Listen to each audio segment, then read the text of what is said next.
Baik ya, kita akan kembali melanjutkan kisah tentang Sayyidah Khadijatul Kubra yang sudah kita bahas pada pertemuan yang lalu, tentang bagaimana keagungan beliau, kemuliaan beliau, dan subhanallah kemuliaan yang dijaga ternyata menjadi sebab ya Allah pilih beliau untuk menjadi wanita yang mendampingi Nabi kita Nabi Muhammad SAW.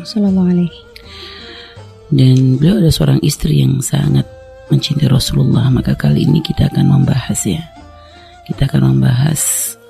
tentang lanjutan dari kisah Sayyidah Khadijah yang sudah kita bahas pada pertemuan yang lalu. Sekarang kita mungkin masuki peran Sayyidah Khadijah dalam kehidupan Rasulullah SAW di masa kenabiannya.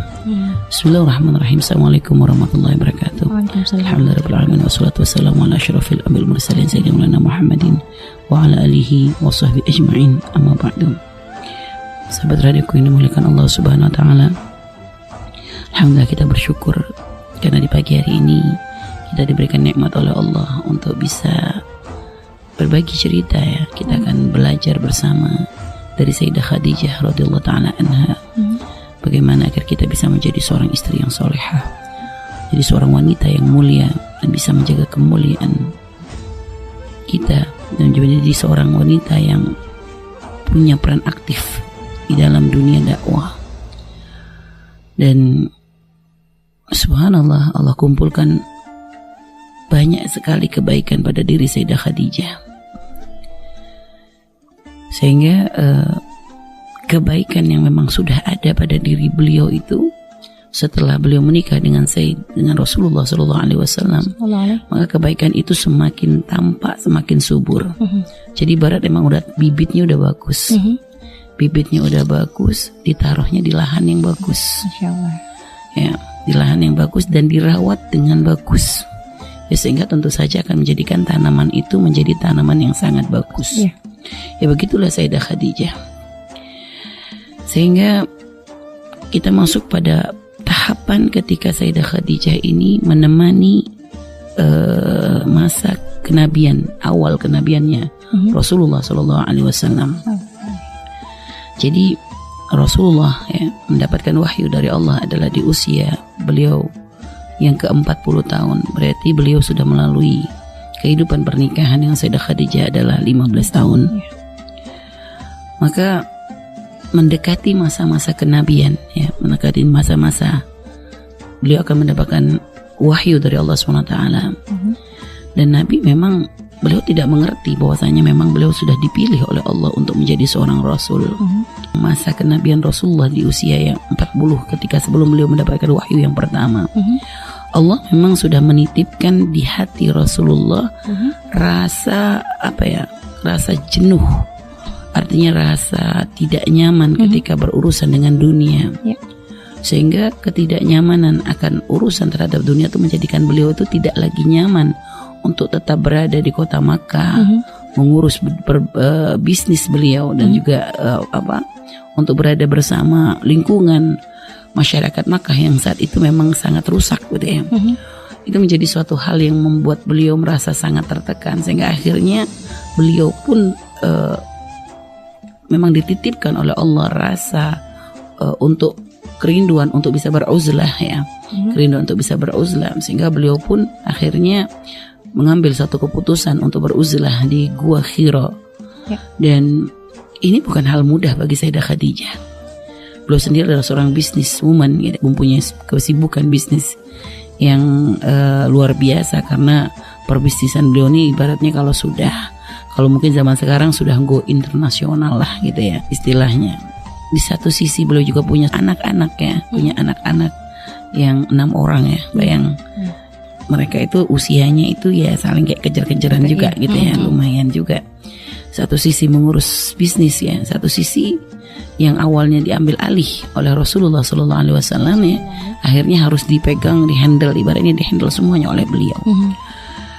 Belum lagi kekhawatiran beliau akan apa yang nampak pada diri Rasulullah, melihat keresahan Nabi Muhammad SAW itu menjadikan beliau tuh merasa teramat sangat khawatir.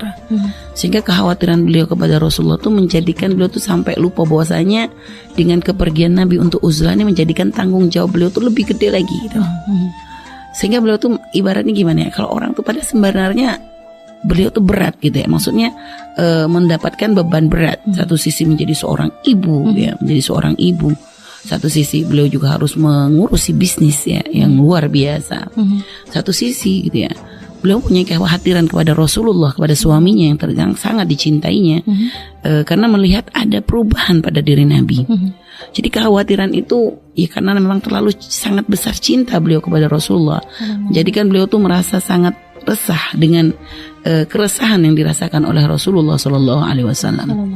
Sampai beliau tuh sudah ibaratnya nggak mikir tentang dirinya bahwa nanti beliau akan menjadi mendapatkan beban tanggung jawab yang berat, itu nggak dipikirkan.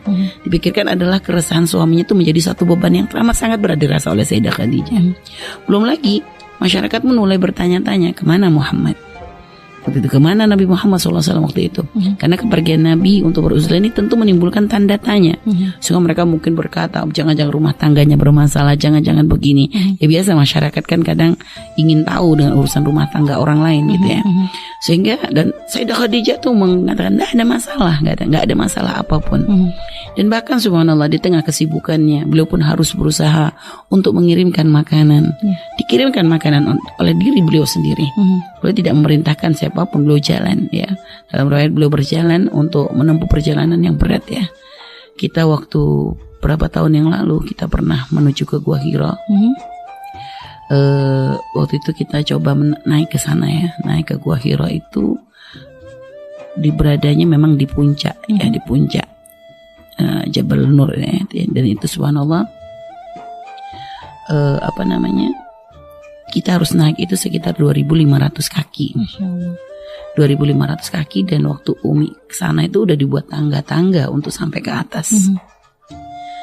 Dan subhanallah ya, waktu itu kita berpikir zaman ketika sekarang aja dengan adanya tangga itu kita merasa berat lah ya. Padahal Umi ibaratnya dari hotel gitu ya menuju tempat tersebut tuh pakai mobil.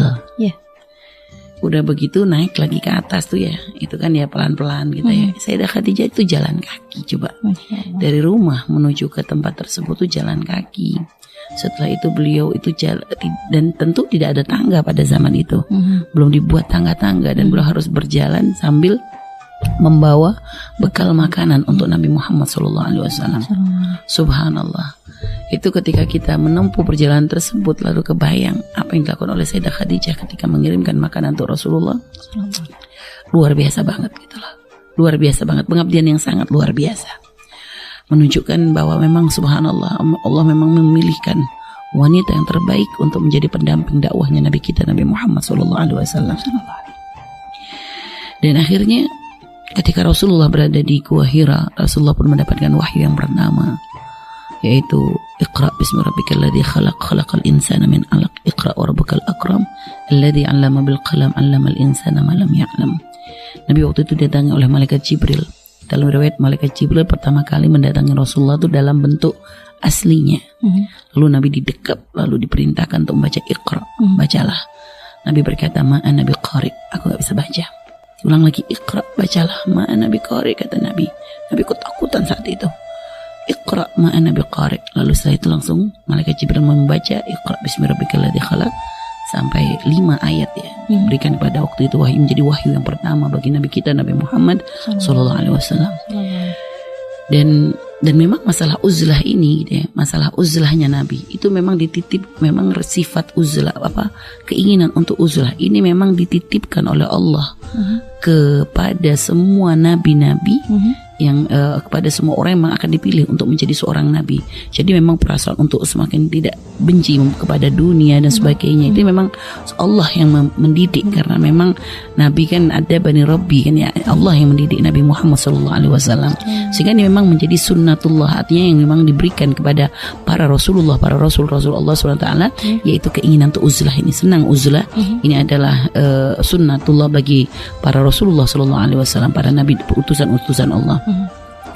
Dan akhirnya Rasulullah SAW merasa sangat-sangat ketakutan. Beliau pulang ke rumahnya itu dalam keadaan gemeter yang luar biasa gitu ya, dengan wajah pucat dan sebagainya. Sampai Sayyidah Khadijah ketika melihat suaminya datang dalam kondisi begitu, beliau merasa sangat khawatir gitu ya, merasa sangat khawatir. Lalu Rasulullah mengatakan, selimuti aku. Dan Sayyidah Khadijah langsung serta merta beliau menyelimuti Nabi Muhammad SAW gitu kan. Dan saat itu lalu Rasulullah berkata, menceritakan, aku merasa sangat khawatir terhadap diriku karena memang ketidaktahuan Rasulullah bahwasanya beliau itu akan menjadi seorang rasul, itu menjadikan beliau sempat berpikir bahwa itu adalah iblis atau jin gitu yang menggoda Nabi, mengganggu Nabi Muhammad SAW. Maka saat itu Sayyidah Khadijah memberikan kekuatan, mengeluarkan kekuatan hati kepada Nabi kita Nabi Muhammad SAW. Beliau berkata, jangan kau takut ya Muhammad, karena sesungguhnya Allah tidak akan pernah mengecewakan engkau selamanya. Ya, engkau adalah orang yang menumbuhkan tali silaturahmi, kata beliau. Engkau adalah orang yang selalu berkata benar. Engkau adalah orang yang selalu menolong anak yatim. Jadi engkau adalah orang yang senang memuliakan tamu. Dan engkau adalah orang yang selalu senang membantu orang yang tertimpa kemalangan. Jadi diberi kekuatan oleh Sayyidah Khadijah itu untuk supaya Nabi itu tidak merasa khawatir dengan kejadian tersebut. Kan tetapi pun sebenarnya Sayyidah Khadijah khawatir, hanya nggak ingin menunjukkan kekhawatiran tersebut di atas kekhawatirannya Rasulullah. Subhanallah. Kalau kita nih biasanya para wanita, para istri, kalau udah suami khawatir, istri itu lebih heboh lagi. Ya, suami mah bisa ngontrol, istri udah histeris atau apa, udah pikirannya udah kemana-mana. Tapi Sayyidah Khadijah nggak begitu. Dan itu subhanallah hikmah beliau, mungkin mempunyai usia yang lebih daripada Nabi Muhammad, sehingga memunculkan sifat keibuan yang luar biasa. Jadi sehingga bukan hanya perannya tuh ya ibarat beliau tuh menempatkan peran itu bukan hanya sebagai seorang istri saja, tapi seperti seorang ibu kepada anak. Jadi ibaratnya kalau ngomong-ngomong tuh gimana ya, paket komplit gitu ya, paket komplit plus lagi ibaratnya subhanallah. Jadi beliau sendiri sebenarnya khawatir, ada bertanya-tanya apa ini, walaupun memang beliau sudah mempunyai firasat ya akan kemuliaan Rasulullah dan sebagainya sudah ada, dan apalagi beliau juga sempat ada ada tanda-tanda memang yang menunjukkan bahwasanya Nabi ini akan menjadi seorang nabi, akan menjadi seorang yang luar biasa. Akan tapi bagaimanapun beliau tetap merasa khawatir melihat ketakutannya Nabi yang seperti itu. Sehingga akhirnya diam-diam dia pun pergi untuk bertanya kepada sepupu beliau ya, anak paman beliau yang bernama Waraqah ibn Naufal. Maka akhirnya beliau pun tiba-tiba membawa Rasulullah untuk bertemu dengan Waraqah ibn Naufal. Anak dari paman beliau merupakan seorang ahli kitab ya, seorang ahli kitab yang beliau adalah mempelajari kitab terdahulu ya, dan sehingga akhirnya begitu Nabi menceritakan akan hal tersebut, maka lalu Waraqah bin Naufal lalu memberikan kabar gembira kepada Rasulullah SAW bahwasanya yang datang kepada Nabi bukan jin, akan tapi hadan namus. Itu adalah an-namus. An-namus itu adalah nama lain dari malaikat Jibril, dan dia adalah malaikat yang pernah diutus oleh Allah untuk turun kepada Nabi Musa alaihissalam. Sehingga yang sungguh seandainya aku masih muda dan kuat, kata beliau, aku akan membelamu di saat orang-orang mengeluarkanmu dari tempat ini. Nabi berkata, waktu itu mendengar ucapan Waraqah itu kaget Nabi. Awa mukhrijiyahum, kata beliau, apa mereka akan mengusirku? Kata Waraqah, iya. Tidak ada orang yang mendapatkan seperti apa yang kau bawa kecuali mereka akan dikeluarkan dari kaumnya. Dan kalau seandainya aku masih ada, maka aku akan menolongmu dengan sekuat tenaga, dengan sekuat tenagaku. Dan tapi ternyata subhanallah, jadi termasuk Waraqah itu sebenarnya sudah masuk golongan ahli iman, karena tidak lama setelah beliau berkata seperti itu, beliau dicabut nyawanya oleh Allah Subhanahu wa taala. Dan ada jeda lumayan lama dari masa wahyu pertama ke wahyu yang kedua. Dalam riwayat ya ada banyak pendapat, tapi pendapat yang paling kuat mengatakan jeda antara waktu wahyu pertama dan kedua itu ada sekitar 3 bulan. Dan tentu dalam masa 3 bulan ini adalah waktu terberat bagi Nabi. Kenapa kok dikatakan berat? Ibarat ya, Nabi sudah mendapatkan wahyu pertama, lalu sudah diberikan oleh Waraqah bin Naufal diberikan gambaran bahwasanya itu bukan jin akan tapi seorang malaikat yang diutus oleh Allah untuk turun kepada para utusannya. Sehingga lihat, ibaratnya Nabi itu udah diangkat menjadi seorang nabi, tiba-tiba ada jeda lumayan 3 bulan. Sehingga memang sampai ini ada satu kisah ya, kami membaca dalam kitab Sirah ya Nabawiyah yang dikarang oleh Dr. Muhammad Said Ramadan Al-Buti, bahwasanya dalam masa-masa terberat itu Nabi merasakan rasa gelisah yang teramat sangat gitu ya, ketakutan yang teramat sangat gitu. Ibaratnya kalau gambaran kita tuh gini, seandainya Nadia nih udah diangkat, Umi angkat menjadi ketua gitu ya. Umi angkat kasih ketua, waktu itu Umi udah ngomong, udah kasih isyarat bahwasanya Nadia nanti Umi angkat jadi ketua. Tiba-tiba udah tuh Nadia tuh Umi cuekin gitu ya ibaratnya.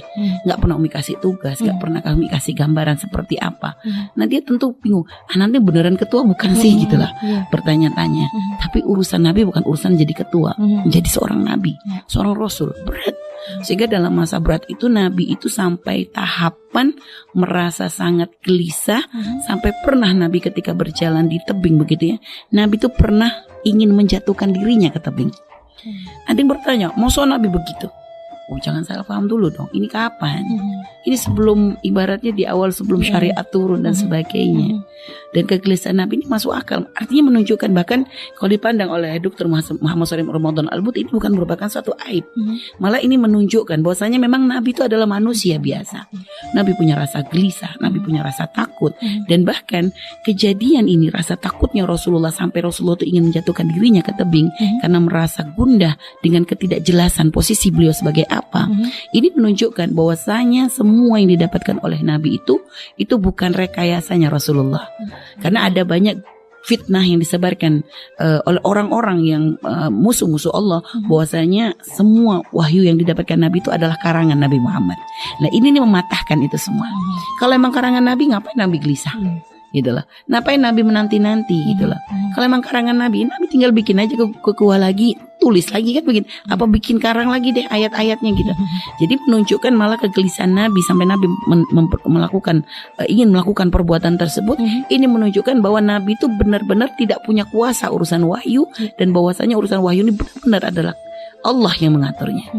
Kapan turunnya dan sebagainya. Jadi menunjukkan kemurnian bahwa semua yang didapat Nabi adalah datangnya dari Allah Subhanahu wa Ta'ala. Nah ini.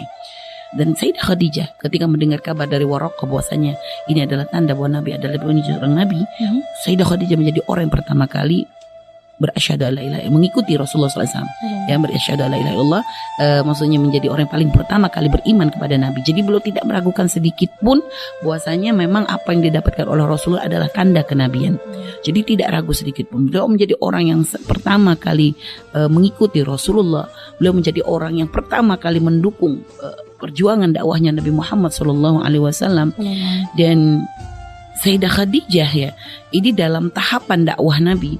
Jadi Nabi itu ketika mendapatkan wahyu pertama, Nabi masih belum membuat gerakan apapun karena beliau sendiri belum mendapatkan kepastian akan kenabiannya, masih merasa ragu akan kenabiannya. Baru setelah wahyu yang kedua, dari situ Nabi mempunyai keyakinan bahwasanya memang beliau benar-benar dipilih oleh Allah untuk menjadi seorang utusan Allah Subhanahu wa Ta'ala.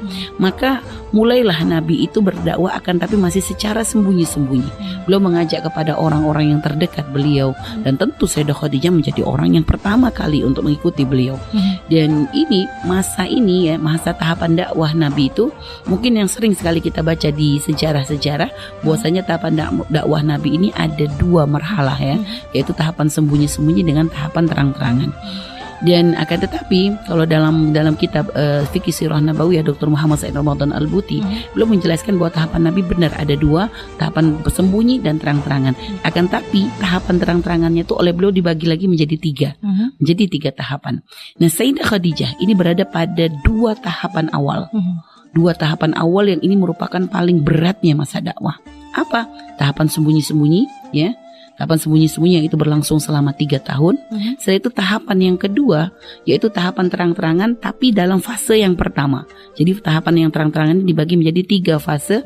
Fase yang pertama berdakwah, mengajak kepada Allah dengan kesabaran dan tidak membalas perlakuan orang-orang kafir Quraisy saat itu sekejam apapun dengan apa tidak diperintahkan untuk memerangi mereka.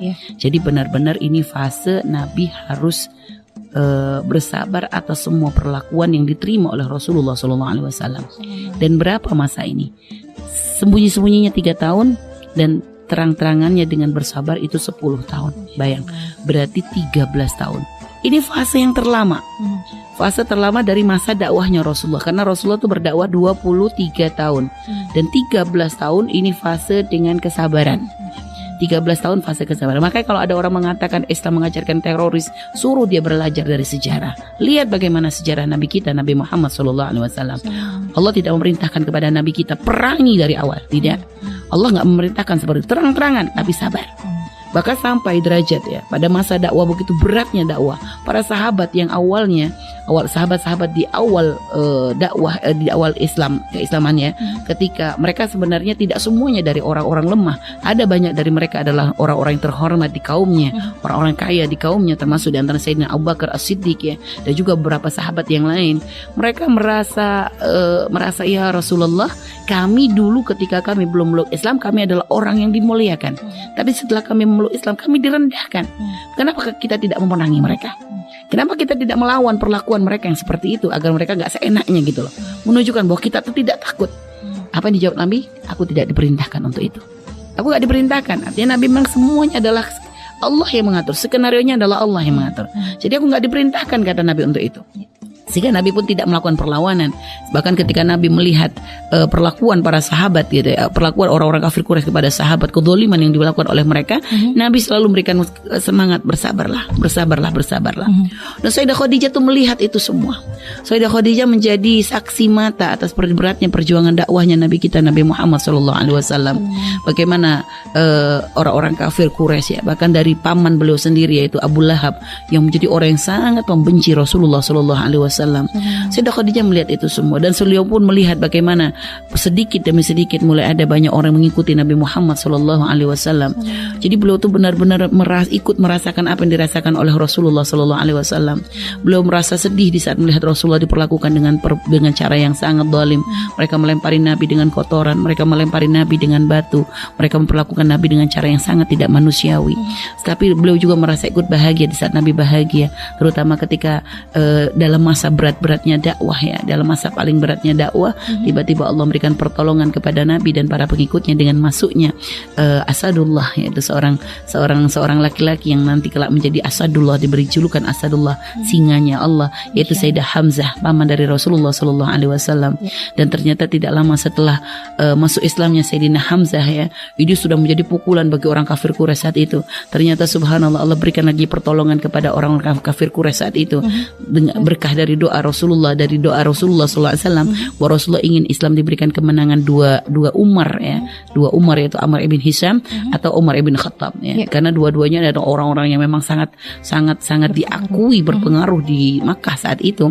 Amr ibn Hisham itu nama lain Abu Jahal ya, cuma orang kadang nggak ngerti, kadang taunya Abu Jahal ya, padahal namanya Amr ibn Hisham. Dan Sayyidina Umar ibn Khattab, dan ternyata subhanallah Allah pilih untuk kita adalah Sayyidina Umar ibn Khattab yang akhirnya benar-benar menjadi sebab keislaman beliau itu menjadi gerakan menjadi semangat bagi orang muslim. Dan Sayyidah Khadijah melihat itu, beliau merasa sangat bersyukur kepada Allah ya atas nikmat yang Allah berikan kepada Rasulullah SAW. Nah sampai ya beliau sendiri sampai juga melihat apa yang terjadi pada Sayyidah Sumayyah. Ya, dan juga Sayyidah Sumayyah yang keluarga Yasir ya, keluarga Yasir yang diperlakukan dengan sangat tidak manusiawi. Beliau menangis karena Sayyidah Sumayyah adalah termasuk sahabat beliau ya, dan beliau menangis mendengar kabar bahwasanya keluarga Yasir dibunuh oleh orang-orang kafir Quraisy, yaitu Sayyidah Yasir dan istrinya Sumayyah. Lalu Ammar ibn Yasir disiksa dengan perilaku yang tidak manusiawi ya. Bahkan dalam riwayat dikatakan Ammar ibn Yasir itu dipakaikan baju besi lalu dipanaskan di kelantang ya, maksud dijemur di panas yang teramat sangat, sampai dikatakan ketika baju besi itu dilepas semua kulit itu ikut ya. Artinya benar-benar luar biasa. Dan Sayyidah Sumayyah juga dibunuh oleh Abu Jahal dengan cara memasukkan tombak ya, mohon maaf yang dimasukkan dari kewanitaannya sampai tembus ke punggungnya. Dan ini perilaku yang sangat tidak manusiawi yang dilakukan oleh kafir Quraisy saat itu. Sayyidah Khadijah ikut tahu dan ikut menangis mendengar kabar tersebut. Beliau juga mendengar kabar bagaimana ada seorang wanita yang bernama Zanirah, seorang budak wanita yang disiksa oleh orang-orang kafir Quraisy sampai matanya buta. Luar biasa. Jadi perilaku, dan Sayyidah Khadijah itu menjadi bukti, menjadi saksi mata akan hal itu semua. Beliau melihat dan beliau terus mendampingi Rasulullah dalam masa-masa yang teramat sangat sulit ya. Akan tapi subhanallah ya, selain memang Allah mengirimkan pertolongan Allah kepada umat Islam, yaitu dengan keislaman Sayyidina Hamzah dan Sayyidina Umar, yang tidak kalah punya peranan penting dalam dakwah Nabi Muhammad SAW adalah Abu Thalib. Abu Thalib paman Nabi yang merawat Nabi Muhammad SAW. Beliau adalah memang orang yang tidak mengikuti Nabi, artinya tidak ikrar dengan keislamannya, akan tapi beliau adalah orang yang sangat mendukung dakwahnya Rasulullah SAW. Sehingga Abu Thalib itu ketika pertama kali melihat Nabi dan putranya yaitu Ali bin Abi Thalib ya sholat ya dengan cara yang berbeda. Saat itu beliau bertanya kepada Nabi Muhammad, apa yang kau lakukan wahai putra saudara laki-lakiku, ya maksud ponakanku ya. Beliau langsung menjawab bahwa ini adalah ibadah, bahwa beliau adalah dipilih oleh Allah menjadi seorang rasul, dan beliau adalah membawa agama Allah Subhanahu wa taala yang membawa kepada kebenaran dan sebagainya.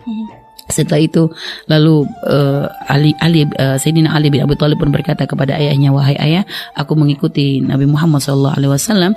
Maka Abu Thalib sebagai seorang ayah ya, walaupun beliau tidak ikrar dengan keislaman, beliau sama sekali tidak mengecam perilaku Ali bin Abi Thalib dengan mengikuti Nabi Muhammad. Bahkan beliau berkata, wahai Ali ya, ikuti Muhammad. Artinya disuruh mengikuti Nabi Muhammad karena dia akan selalu membawamu kepada kebenaran. Lihat, sebenarnya sudah ada iman, hanya saja tidak ada ikrar. Dan ketika Abu Thalib diajak oleh Rasulullah ya untuk berikrar dengan asyhadu alla ilaha illallah, beliau mengatakan, aku tidak mampu untuk berpisah dari agama nenek moyangku, akan tapi engkau harus tahu wahai Muhammad, aku akan selalu mendukung dakwahmu. Seperti apa artinya, sekuat tenaga beliau akan menjadi orang yang selalu mendukung dakwahnya Nabi kita, Nabi Muhammad SAW. Nah itu adalah masa-masa awal, masa terberat ya. Dan ternyata Abu Thalib ini memang sangat gencar untuk membela Rasulullah, itu benar-benar ditampakkan terang-terangan. Dan beliau tuh marah jika ternyata orang-orang kafir Quraisy itu memperlakukan Rasulullah dengan perilaku yang sangat tidak manusiawi gitu ya. Dan bahkan subhanallah pernah suatu hari beliau melihat Rasulullah itu dilempari dengan kotoran ya, kotoran dan darah ya, dilempari Rasulullah dilempari seperti itu. Abu Thalib marah. Saat itu beliau langsung mengambil pedangnya lalu menggandeng Rasulullah, dibawa ke Ka'bah ya, karena di situ Nabi diperlakukan dengan cara yang seperti itu. Lalu beliau tuh melempar kembali kotoran-kotoran tersebut ke mukanya para pemimpin Quraisy yang saat itu berada di sekitar Ka'bah, sehingga menjadikan mereka tuh terhinakan dan ditertawakan. Dan mereka tuh sebenarnya marah kepada Abu Thalib, akan tapi mereka tidak bisa berbuat banyak, karena bagaimanapun Abu Thalib adalah orang yang masih seagama dengan satu nenek dengan mereka, dan juga Abu Thalib adalah termasuk keluarga, menjadi orang yang dituakan, sangat dihormati, sehingga mereka tidak mampu untuk membalas. Akan tapi mereka ini sudah mempunyai rasa dendam kepada Abu Thalib, dan apalagi akhirnya menyuruh kepada Bani Hashim dan Bani Muthalib. Jadi ada rasa marah, dan mereka berpikir gimana caranya untuk mereka membalas perbuatan Abu Thalib ini, sehingga sampai akhirnya tiba masa khisar ya, itu pemboikotan. Pemboikotan ini terjadi tahun keberapanya Umi lupa ya, kan tapi itu terjadi dan kurang lebih sekitar 3 tahun. Ada satu kisah unik ya yang kita baca dari kisah Sayyidah Khadijah ya. Sayyidah Khadijah ternyata juga menjadi seorang istri yang oleh Allah diperlihatkan kepada beliau itu adalah malaikat Jibril. Ketika Rasulullah sedang duduk bersama Sayyidah Khadijah, tiba-tiba Sayyidah Khadijah itu ditampakkan malaikat Jibril dalam bentuk aslinya, ya, diperlihatkan malaikat Jibril dalam bentuk aslinya, sehingga saat itu Sayyidah Khadijah bertanya kepada Rasulullah, ya Rasulullah, apakah engkau melihat? Kata Rasulullah, iya, aku melihat. Sembunyi di belakangku. Beliau menyuruh Nabi untuk sembunyi di belakangnya untuk melindungi Nabi Muhammad SAW. Lalu Nabi tersenyum dan mengatakan, ya Khadijah, dia bukan jin, akan Nabi adalah malaikat Jibril. Jadi subhanallah, ini menunjukkan, lihat luar biasanya beliau ya, luar biasanya dalam ya Allah, dalam pengabdiannya kepada Rasulullah SAW. Cintanya yang luar biasa tuh menjadikan beliau tuh memprioritaskan Nabi kita Nabi Muhammad SAW, sehingga sampai tidak berpikir tentang dirinya gitu ya. Bagaimana seorang istri ya yang biasanya selalu dilindungi, biasanya kan seorang istri itu ada manjanya, pengen dilindungi, pengen dijaga, tapi beliau tuh tidak menuntut akan hal itu gitu. Bahkan beliau ibaratnya posisinya kebalik gitu loh, ibaratnya malah beliau tuh mendapatkan diri untuk selalu menjaga Nabi Muhammad SAW. Semoga rahmat Allah selalu tercurahkan kepada beliau. Amin.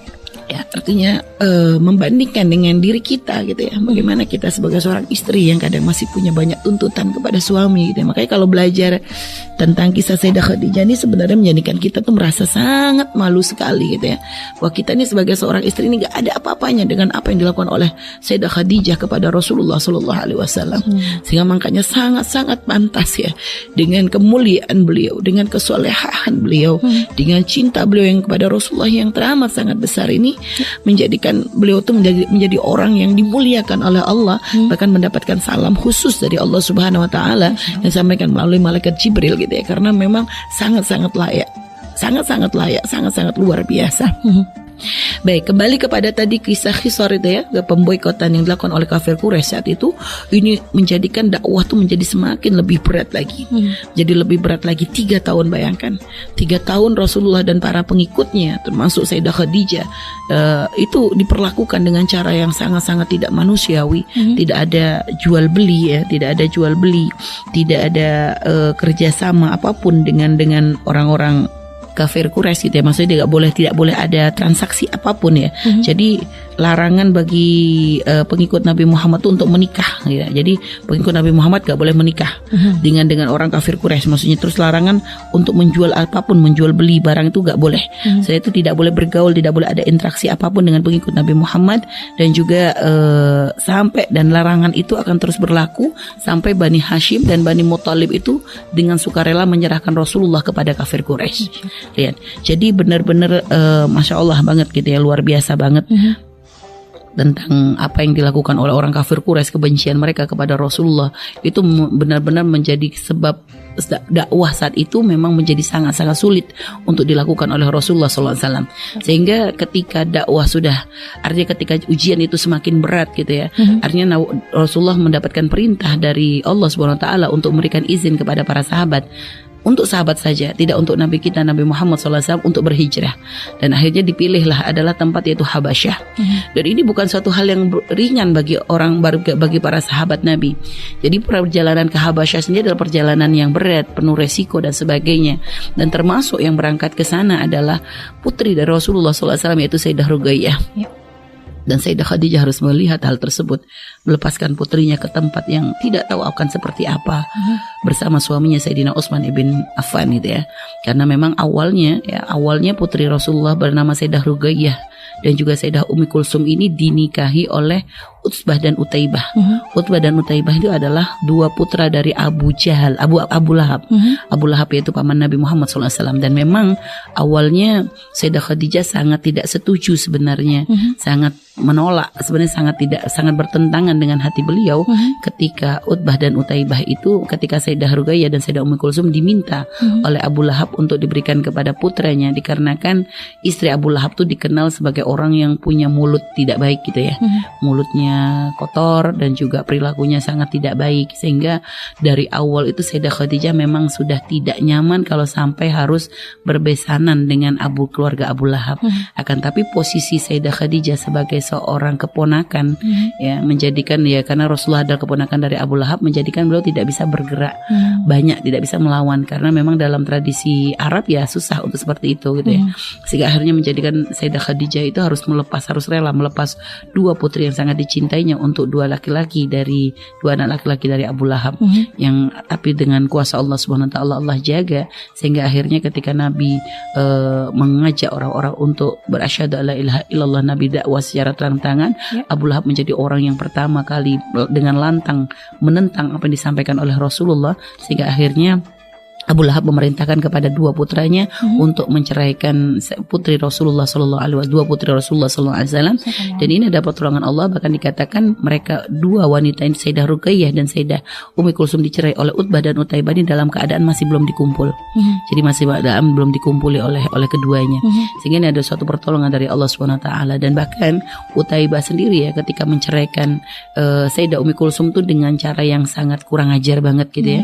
Dia dengan cara dia meludahi Nabi Muhammad lalu langsung mengembalikan putrinya dengan cara yang tidak terhormat gitu. Dan ini merupakan pukulan bagi Rasulullah Shallallahu Alaihi Wasallam sehingga akhirnya Utaibah pun diberi hukuman oleh Allah Subhanahu Wa Taala ya. Dia mati dalam keadaan kepalanya tuh dimakan oleh seekor singa gitu ya. Jadi itu memang termasuk dan memang oleh itu termasuk kesedihan Rasulullah. Beliau berdoa kepada Allah ya, dan akhirnya memang oleh Allah dikirimkan ya. Padahal sebenarnya jangan katakan bahwa Rasulullah pendendam, ini sebenarnya adalah untuk menunjukkan gitu ya, bahwasanya lihat begitu mendengar Rasulullah berdoa bahwasanya engkau tidak akan mati ya Allah, jangan matikan dia kecuali dalam keadaan dimakan oleh singa gitu ya. Abu Lahab lihat mendengar Rasulullah berdoa seperti itu untuk putranya, dia tuh percaya banget. Bahkan ketika Utaibah itu melakukan satu perjalanan, Abu Lahab menyiapkan seorang pengawal untuk benar-benar menjaga Utaibah jangan sampai ibaratnya sampai dimakan singa.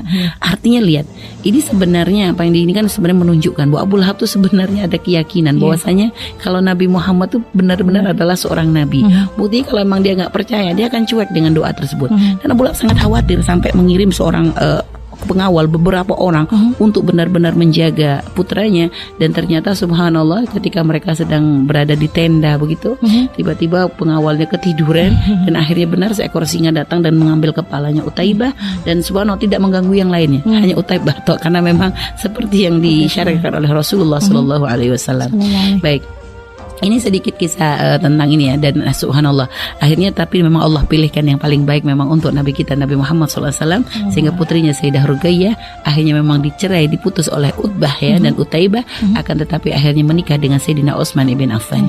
Nah, Sayyidah Khadijah dilihat sebagai seorang ibu, bagaimana perasaan beliau melepas putrinya untuk hijrah menuju Habasyah, dan yang ini adalah risiko yang luar biasa. Habasyah bukan negeri Islam, negeri kafir, akan tetapi Rasulullah mengatakan bahwa di situ dipimpin oleh seorang raja yang bernama Raja Najasyi yang dikenal dengan kebijaksanaannya, dan akhirnya benar ya, dengan pertolongan Allah umat Islam dijaga oleh Raja Najasyi. Bahkan dalam riwayat dikatakan Raja Najasyi pun akhirnya menjadi orang yang berasyhadu alla ilaha illallah, karena ketika Rasulullah berada di kota Madinah, Allah memberi kabar kepada Nabi bahwasanya Raja Najasyi meninggal, sehingga Rasulullah itu melakukan salat gaib.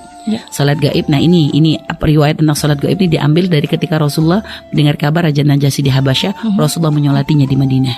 Baik, jadi itu awal tahapan paling berat ya, tahapan paling beratnya dakwahnya Rasulullah, yaitu tahapan pertama yaitu sembunyi-sembunyi 3 tahun, lalu berdakwah dengan terang-terangan tapi dalam keadaan bersabar dan tidak melakukan perlawanan, dan ini selama 13 tahun. Disitulah Sayyidah Khadijah selalu menemani Nabi kita Nabi Muhammad SAW. Akan tetapi subhanallah, semangat beliau untuk menjaga Rasulullah, semangat beliau untuk berdakwah kepada Nabi tidak sesuai dengan tubuh beliau. Artinya ya subhanallah, keinginan tinggi untuk selalu bersama Rasulullah SAW untuk membela dakwah Nabi, akan tetapi ternyata kondisi tubuh beliau dikarenakan juga faktor usia dan faktor beratnya ujian yang diterima oleh Sayyidah Khadijah menjadikan beliau tidak mampu bertahan untuk menemani Nabi kita Nabi Muhammad SAW. Sehingga setelah Khisar ya, setelah pemboikotan, karena memang pemboikotan itu memang masa yang paling berat ya, masa berat, karena sampai dikatakan umat Islam saat itu sampai hanya sekedar mampu memakan kulit-kulit pepohonan. Dan dikatakan Sayyidah Khadijah saat itu yang menjadi wanita paling kaya, yang dikenal menjadi wanita yang paling kaya, menjadi wanita yang paling luar biasa, ternyata pun akhirnya menjadi wanita yang sampai ibaratnya semua harta beliau tuh habis. Semua harta beliau habis, tidak ada apapun, bahkan untuk makan pun susah. Dan apalagi dikatakan ketika dalam masa Khisar itu benar-benar Sayyidah Khadijah tuh harus menanggung umat Islam tuh. Jadi ibaratnya harta Sayyidah Khadijah yang sebegitu banyaknya, sebegitu kayanya tuh benar-benar habis adalah untuk bertahan di masa-masa pemboikotan. Dan akhirnya menjadikan beliau pun kondisi tubuh beliau yang memang sudah semakin makin usianya bertambah, menjadi beliau tidak lagi mampu bertahan dengan sakit yang memang ya diberikan oleh Allah Subhanahu wa taala. Dan akhirnya beliau pun tidak lama setelah Khisar itu semakin lemah dan hanya terbaring, dan itu menjadikan, dan beliau tuh merasa sangat sedih. Jadi sampai dikatakan sedihnya beliau ketika sakit itu bukan sedih karena sakit, akan tapi sedih karena tidak bisa menemani Nabi kita berdakwah. Subhanallah, lihat. Jadi sakit itu nggak mikirin dirinya sendiri ya. Kadang kita kalau sebagai seorang istri sakit itu ngalem sama suami.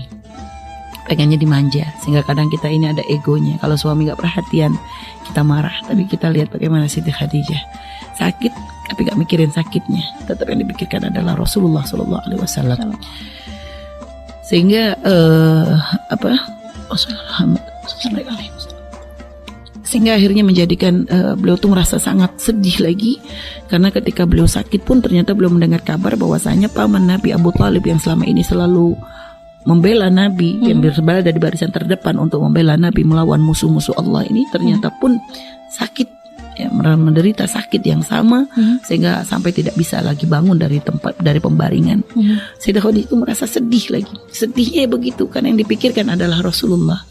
Sekarang beliau sudah kondisi seperti ini, ternyata pamannya seperti itu, dan ternyata tidak lama beliau mendengar kabar bahwasanya Abu Thalib pun meninggal dunia. Sehingga Sayyidah Khadijah pun merasakan kesedihan yang teramat sangat, karena tahu bahwasanya suaminya merasa sangat sedih dengan kepergiannya Abu Thalib.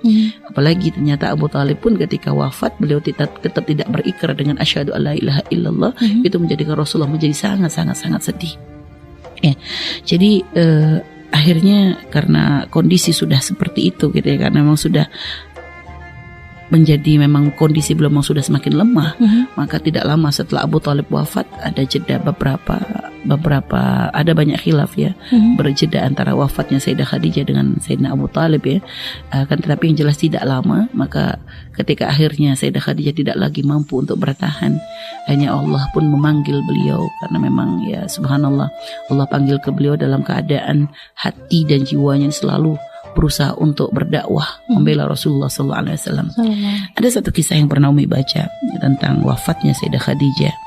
Dikatakan ketika beliau itu dalam kondisi sakit seperti itu, Rasulullah pun pulang dari berdakwah pun dalam keadaan dari berdakwah, dan dari ketika Rasulullah pulang ke rumah dalam keadaan yang waktu itu memang kelihatan sangat capek gitu ya, karena merasa memang perlakuan orang kafir Quraisy tuh setelah wafatnya Abu Thalib tuh memang semakin menjadi-jadi. Saat itu Sayyidah Khadijah itu Rasulullah tuh berbaring. Dalam riwayat Sayyidah Khadijah yang saat itu sedang ya memang duduk gitu ya di ranjang begitu ya, Sayyidah Rasulullah lalu berbaring di pangkuannya Sayyidah Khadijah. Dan Sayyidah Khadijah pun padahal beliau sendiri sedang sakit saat itu, akan tapi ya begitu Sayyidah Khadijah selalu menjadi orang yang selalu menghibur Rasulullah dalam keadaan beliau susah. Sehingga akhirnya ketika Nabi berbaring di pangkuan Sayyidah Khadijah, air mata Sayyidah Khadijah itu menetes melihat capeknya Nabi Muhammad, ya menetes di pipinya Rasulullah SAW. Sehingga akhirnya Rasulullah berkata kepada Khadijah, ya Khadijah, kenapa engkau menangis? Apakah terlalu berat untukmu untuk menikah denganku? Itu maksudnya merasa terbebani dengan pernikahan ini, karena beliau tidak lagi bahagia, ibaratnya tidak lagi nyaman secara urusan dunianya, semuanya menjadi tidak ada yang didapat, artinya bisnis apa semua sudah dikorbankan untuk Rasulullah. Kata Sayyidah Khadijah, enggak ya Rasulullah, aku sama sekali tidak menyesal, hanya saja aku merasa belum bisa berbuat banyak untukmu. Aku merasa belum berbuat banyak untukmu.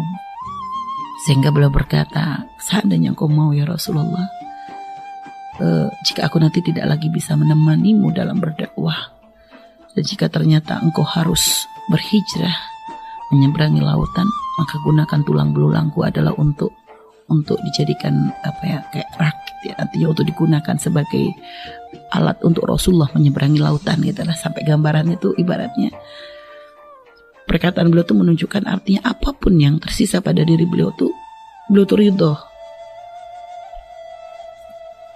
untuk diberikan kepada Rasulullah SAW ya, untuk membela dakwahnya Nabi kita Nabi Muhammad SAW. Sehingga saat itu Nabi Muhammad mengatakan, ya, sudah engkau lakukan sudah sangat luar biasa. Sehingga akhirnya Sayyidah Khadijah berkata, ya Rasulullah, sungguh aku tuh merasa takut untuk menghadapi kematian, merasa sangat takut menghadapi kematian. Padahal beliau adalah orang yang punya bekal sangat cukup ya, sudah diberi kabar gembira dengan surga, tapi pun masih tidak merasa pede dengan amalnya gitu ya, tidak berbangga dengan amalnya, merasa masih belum melakukan banyak. Sehingga akhirnya beliau berkata, aku takut menghadapi kematian ya Rasulullah, maka nanti aku meminta kepadamu, jika nanti aku mati, Sayyidah Khadijah ingin dikafani dengan kain yang sering digunakan untuk berdakwah oleh Rasulullah, ridanya Rasulullah ya, sorbannya Nabi Muhammad SAW yang sering digunakan oleh Rasulullah untuk berdakwah. Diminta oleh Nabi, oleh Sayyidah Khadijah untuk mengkafaninya. Sehingga dikatakan ketika Sayyidah Khadijah wafat gitu ya, ternyata malaikat Jibril datang kepada Nabi Muhammad SAW membawa kain kafan yang dikirimkan oleh Allah dari surga untuk Sayyidah Khadijah. Sehingga akhirnya dikenal bahwa Sayyidah Khadijah itu ketika wafat beliau dikafani dengan 2 kain kafan istimewa. Yang pertama adalah kain kafan dari Allah SWT, lalu kain kafan dari ridanya Rasulullah Sallallahu Alaihi Wasallam. Semoga Allah merahmati beliau dan semoga Allah memberikan kemuliaan kepada kita. Amin. Untuk bisa menjadi wanita solehah, mengikuti jejak beliau. Amin. Menjadi istri solehah seperti beliau. Dan semoga Allah kelak akan mempertemukan kita dengan beliau di tempat mulia bersama Nabi Muhammad SAW. Baik, ini adalah sekilas tentang Sayyidah Khadijah. Sebenarnya kalau mau diceritain sangat-sangat panjang. Kalau mau diceritain secara komplit sangat panjang. Ini hanya garis besar saja, gambaran bagaimana perjuangan dakwah Sayyidah Khadijah dalam menemani kekasih kita Nabi Muhammad SAW. Baik Umi, di 13 tahun pertama masih rada penasaran sosok beliau menemani di 13 tahun pertama semenjak wahyu turun itu sebagaimana kisahnya yang begitu yang begitu Masya Allah bisa menemani dalam 13 tahun Rasulullah di 13 tahun pertama dakwah Nabi itu, cobaannya seperti apa sehingga bisa beliau kuat untuk menguatkan Rasulullah juga. Baik ya. Jadi karena gini, dikatakan peran dakwah beliau Sayyidah Khadijah di masa 13 tahun setelah Rasulullah, di masa awal dakwah Rasulullah SAW, yaitu pertama beliau menjadi orang yang percaya kepada Rasulullah, yang beriman kepada Nabi. Jadi pertama kali yang mengikuti Rasulullah itu adalah Sayyidah Khadijah. Setelah itu setelah itu beliau itu menjadi orang yang paling pertama dalam membela Rasulullah SAW. Dan kuatnya beliau gitu ya, kekuatan yang beliau yang menjadi sebab beliau itu merasa harus kuat dalam mendampingi Rasulullah SAW. Ini karena memang beliau tuh melihat apa yang dibawa oleh Rasulullah itu bukan suatu hal yang ringan, ya, bukan suatu hal yang ringan, tapi ini adalah suatu hal yang sangat luar biasa berat gitu ya, sangat berat karena subhanallah beliau tuh melihat ada beberapa sebab gitu ya, menjadikan beliau itu menjadi harus mampu untuk melewati, artinya harus bisa menjadi teman Rasulullah. Karena begini, beliau tuh melihat bahwasanya Rasulullah yang dibawa amanah yang dibebankan Allah kepada Nabi Muhammad SAW itu bukan suatu perkara ringan. Jadi Sayyidah Khadijah tuh ibaratnya memulahadhah, istilah mulahadhah tuh ya, memberikan melihat bahwasanya Nabi itu untuk mengemban dakwah ini, Nabi itu bukan hanya sekedar dapat wahyu langsung ngomong begitu, enggak.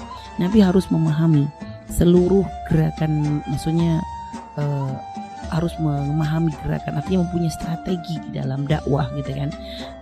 Dan juga beliau juga harus bagaimana menjaga bahwa agar orang itu paham bahwasanya Islam itu tidak datang dengan membawa kekerasan, sehingga Nabi dengan akhlaknya yang luar biasa, dengan kelembutannya.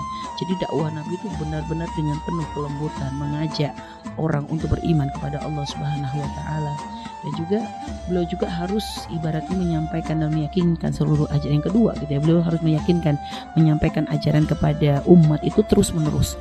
Artinya tidak boleh lemah semangat gitu, terus Nabi harus terus-menerus mengajak umat itu untuk terus kepada Allah Subhanahu wa taala. Dan juga yang ketiga, beliau harus sanggup untuk membina, mengatur, mengarahkan seluruh orang untuk menyambut dakwah beliau. Itu kan tidak gampang untuk seperti itu, sehingga ibaratnya belum nanti harus mengajak orang untuk mengenal Allah, untuk membela masuk agama Allah, belum lagi nanti untuk menjaga yang sudah ada supaya agar mereka diberikan kekuatan iman, belum lagi nanti untuk menjaga persaudaraan, pengikat, jangan sampai ibaratnya dari yang sedikit ini akhirnya tercerai-berai kembali kan gitu. Belum lagi nanti harus menghadapi siksaan dari kafir Quraisy. Jadi ibaratnya tuh berat banget gitu loh. Tanggung jawab beliau itu adalah suatu hal yang teramat sangat berat gitu kan. Belum lagi nanti beliau juga ibaratnya untuk bisa menyelesaikan permasalahan-permasalahan yang ada yang dihadapi oleh para sahabat saat itu yang masih mempunyai jumlah yang sangat sedikit gitu. Sehingga melihat beratnya dakwah, melihat beratnya tanggung jawab yang dibebankan kepada Nabi Muhammad SAW itu menjadikan beliau sosok Sayyidah Khadijah ini berusaha untuk menjadi orang yang kuat gitu loh. Padahal sebenarnya beliau sendiri ya bukan hal ringan bagi beliau untuk itu gitu loh. Tapi melihat ibaratnya gini loh, Rasulullah tuh udah berat banget gitu, sehingga beliau tuh tidak mau menambah beban Nabi dengan ibaratnya dengan membebani gitu ya. Tidak ingin menambah beban Nabi dengan membebani diri beliau sebagai seorang istri gitu. Sehingga beliau tuh ibaratnya memangkas habis kebutuhan sebagai seorang istri gitu ibaratnya kita. Sehingga tidak lagi menjadi, karena kan biasa kan istri kan maunya dimanja, disayang, diperhatiin, itu kan biasa begitu gitu loh. Tapi Sayyidah Khadijah tuh enggak seperti itu gitu. Beliau tidak mau menunjukkan lemah di depan Nabi Muhammad. Jadi beliau tuh selalu berusaha untuk ibaratnya selalu kuat, selalu mendukung, selalu membela, selalu begitu. Jadi karena merasa Rasulullah itu sekarang tuh butuh seperti itu. Jadi jangan sampai nanti dakwahnya Nabi itu terhalangi lagi gara-gara istri yang manja, istri yang ngalem, istri yang banyak nuntut, istri yang minta perhatian dan sebagainya. Jadi beliau tuh tidak mau seperti itu gitu loh. Ini nih berat. Nabi aja udah ngurusin umat tuh udah berat, jangan ditambah lagi berat gara-gara ngurusin istri. Lah ini loh yang paling penting. Nih kalau kita nih nggak akan mampu kita ibaratnya untuk berdakwah membela kalau masih banyak tuntutan diri. Karena kita kadang melihat, jangankan di zaman sekarang aja sudah lihat, kalau ada seorang misalnya orang yang berdakwah untuk membela agama Allah, menyebarkan agama Allah, tapi ternyata istrinya nggak mendukung, banyakkan tuntutan, suami pengen dakwah, istri pengen ke pasar misalnya, suami pengen gini, istrinya pengen suaminya pengen pergi keluar untuk dakwah, istri pengen ditemenin, suami pengen begini, pengen bersedekah misal berjuang dengan hartanya, istrinya banyak tuntutan, tagihan panci, tagihan kain, tagihan, ya gimana mau dakwah gitu loh, nggak kebayang. Makanya Sayyidah Khadijah tuh nggak begitu gitu loh. Nah inilah peranan penting. Makanya subhanallah begitu agungnya beliau ya. Sampai Sayyidah Aisyah radhiyallahu taala anha gitu ya. Beliau sendiri mengatakan tuh aku tuh nggak pernah cemburu katanya. Di antara seperti cemburuku kepada Sayyidah Khadijah. Memang benar Sayyidah Khadijah tuh sudah nggak ada lagi di zaman Sayyidah Aisyah gitu. Ketika Sayyidah Aisyah menikah dengan Rasulullah nggak ada Sayyidah Khadijah. Akan tetapi ternyata luar biasa cinta Nabi kepada Sayyidah Khadijah menjadikan Nabi tuh selalu menyebut-nyebut Sayyidah Khadijah. Selalu menyebut Sayyidah Khadijah, sehingga apa-apa tuh Nabi itu selalu sambung dengan Sayyidah Khadijah. Sampai dikatakan ya, kalau seandainya Rasulullah itu sedang motong daging gitu ya, maka betul langsung ingat katanya, kirimkan ini ke si fulana. Kenapa? Siapa dia Rasulullah? Dia tuh sahabat karibnya Khadijah. Kirimkan ini ke si fulana. Kenapa? Dia adalah orang yang pernah sering datang sering berbuat baik kepada Khadijah. Kirimkan. Jadi yang apa-apa yang menyambungkan gitu ya, bukan hanya ke keluarga Sayyidah Khadijah, ibaratnya kepada sahabat-sahabatnya aja Nabi ingat gitu loh. Nabi ingat. Sehingga pernah kata Sayyidah Aisyah, pernah Rasulullah itu banyak menyebut Sayyidah Khadijah, memuji Sayyidah Khadijah. Sampai ya sebagai seorang istri Sayyidah Aisyah tuh merasa cemburu gitu ya, wajar gitu ya. Dan kita jangan katakan bahwa Sayyidah Aisyah itu kurang ajar atau gimana, enggak. Beliau seorang istri punya cinta, cemburu kepada Sayyidah Khadijah karena pujian-pujian yang selalu Rasulullah sebutkan untuk Khadijah gitu ya. Menunjukkan bahwa Nabi itu benar-benar luar biasa, enggak lupa gitu loh dengan perjuangan Sayyidah Khadijah. Sehingga akhirnya beliau berkata, Sayyidah Aisyah berkata, ya Rasulullah, apakah engkau tuh nggak ada orang lain selain wanita tua tadi gitu? Bukankah Allah telah mengirimkan pengganti yang lebih baik? Maksudnya gitu. Yang maksudnya beliau kan yaitu Sayyidah Khadijah udah usianya dengan Rasulullah tuh udah beda jauh. Satu sih ya beliau merasa beliau ini adalah seorang wanita yang perawan pertama kali. Rasulullah perawan satu-satunya adalah Sayyidah Aisyah. Ibaratnya apa nggak udah tergantikan gitu loh. Wah Rasulullah tuh marahnya luar biasa. Marah sampai kata Sayyidah Aisyah tuh Rasulullah sampai kayak agak gemeter gitu, sampai marah saking marahnya gitu, nggak terima dengan ucapan Sayyidah Aisyah tentang Sayyidah Khadijah gitu ya. Sampai beliau katakan, tidak, demi Allah gitu ya, tidak ada yang bisa lebih baik daripada dia. Allah nggak menggantikan yang lebih baik daripada dia, karena dia percaya padaku di saat orang ingkar, dia membenarkanku di saat orang-orang mendustakanku, dia menghiburku, dia selalu menghiburku, dan dengan hartanya selalu membelaku ya ketika manusia lain mengharamkan hartanya untukku gitu. Jadi langsung disebut kebaikannya semua. Lah ini loh peran dari yang disebut oleh Rasulullah itu sudah menunjukkan peran. Dan kita jangan katakan wah Sayyidah Aisyah itu sentimen. Kalau sentimen Sayyidah Aisyah nggak cerita hadis ini. Tapi ternyata beliau lihat, padahal beliau dimarahin Nabi ya. Tapi beliau cerita gitu loh. Beliau cerita menunjukkan memang beliau tuh nggak pengen nutupin gitu. Beliau memang menunjukkan. Makanya sampai kata Sayyidah Aisyah, demi Allah setelah kejadian tadi itu aku nggak pernah mau menjelekkan Sayyidah Khadijah. Jadi Sayyidah Aisyah pun punya rasa hormat yang luar biasa. Karena memang beliau masih kecil menikah dengan Nabi.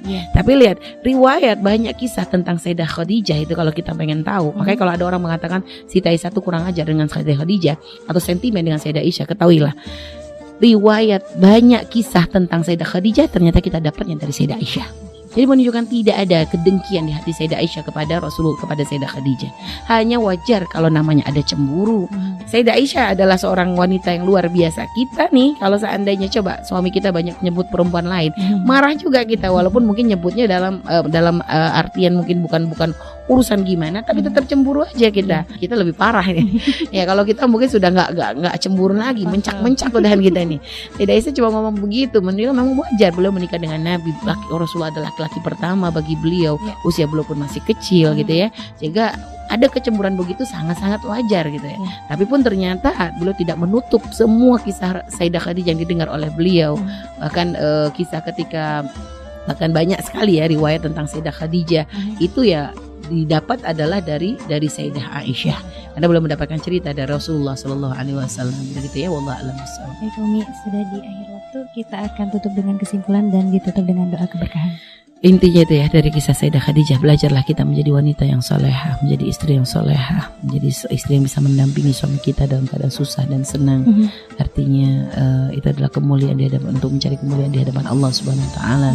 Dan memang ya dalam makanya pernikahan itu kan bisa membuka pintu kebaikan, karena di dalam pernikahan pengorbanan seorang istri untuk suami itu ada nilai pahala luar biasa besar di hadapan Allah. Seorang suami yang berkorban untuk istrinya pun ada nilai pahala besar di hadapan Allah Subhanahu Wa Taala. Makanya kata Nabi kan, faman tazawwaja faqad istakmala nisfal iman. Artinya pernikahan itu telah menjadi sebab orang bisa menyempurnakan separuh agama. Kenapa? Begitu banyak pintu-pintu yang dibuka dari pernikahan tersebut, misalkan orang mau mencarinya. Maka ayo kita belajar dari pernikahan Rasulullah dan Sayyidah Khadijah, makna mengabdi, makna untuk mencintai, makna mencintai, mengabdi dan sebagainya. Sehingga pernikahan itu bukan lagi sekedar ego, wah saya yang harus diperhatikan, akan tapi bagaimana kita memberikan yang terbaik untuk pasangan kita.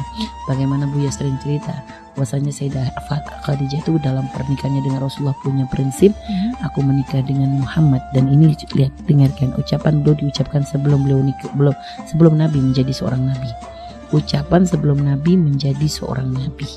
Beliau gak tahu kalau nabinya menjadi seorang nabi, tapi ucapan ini diucapkan oleh Sayyidah Khadijah, aku menikah dengan Muhammad bukan untuk aku bersenang-senang, tapi ketika aku menikah dengan Muhammad, yang aku pikirkan bagaimana Muhammad senang.